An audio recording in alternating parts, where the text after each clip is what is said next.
ലാൽ സാറുമായിട്ട് അങ്ങനെ ഒരുപാട് സിനിമകൾ ചെയ്യാനുള്ളൊരു ഭാഗ്യം ഉണ്ടായിട്ടില്ല. കുറച്ച് സിനിമകൾ അതൊക്കെ ഭയങ്കര നല്ല സാറിൻ്റെ ഓടുന്ന സിനിമയിൽ കൂടെയൊക്കെ ചേരാൻ പറ്റിയതാണ്. എനിക്ക് അപൂർവ സിനിമകളേ ഉള്ളൂ. പക്ഷേ അതിനു മുമ്പ് കോസ്റ്റ്യൂം ചെയ്യുന്ന സമയം മുതൽ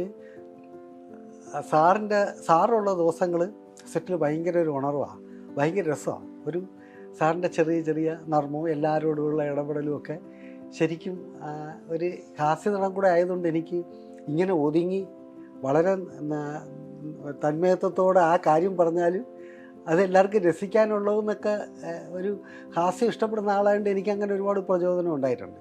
പിന്നെ ബാലേട്ടൻ തുടങ്ങിയ സിനിമയിലൊക്കെ ശരിക്കും നല്ല ചേട്ടനായിട്ടൊക്കെ ഒരുപാട് നല്ല മുഹൂർത്തങ്ങളുണ്ട്. അപ്പോൾ അതൊക്കെ ഭയങ്കര ഒഴുക്കാണ് അങ്ങനെ അഭിനയിക്കാൻ. അപ്പം ഹാസ്യം ഭയങ്കര സിമ്പിളായിട്ട് ഇങ്ങനെ ഒതുക്കി ചെയ്യുന്ന ഒരാൾ എനിക്ക് തോന്നുന്നു അത്രയും ലാൽ സാറ് തന്നെ ഉള്ളൂ എന്ന് തോന്നുന്നു. ജഗതി ചേട്ടന് ഭയങ്കര ഇഷ്ടമാണ്. ജഗതി ചേട്ടന് ലാൽ സാറും കൂടെയൊക്കെ ചേർന്നാൽ സിനിമയിലല്ല ആ സെറ്റ് തന്നെ നമുക്ക് ഭയങ്കര രസമാണ്, ഇഷ്ടമാണ്.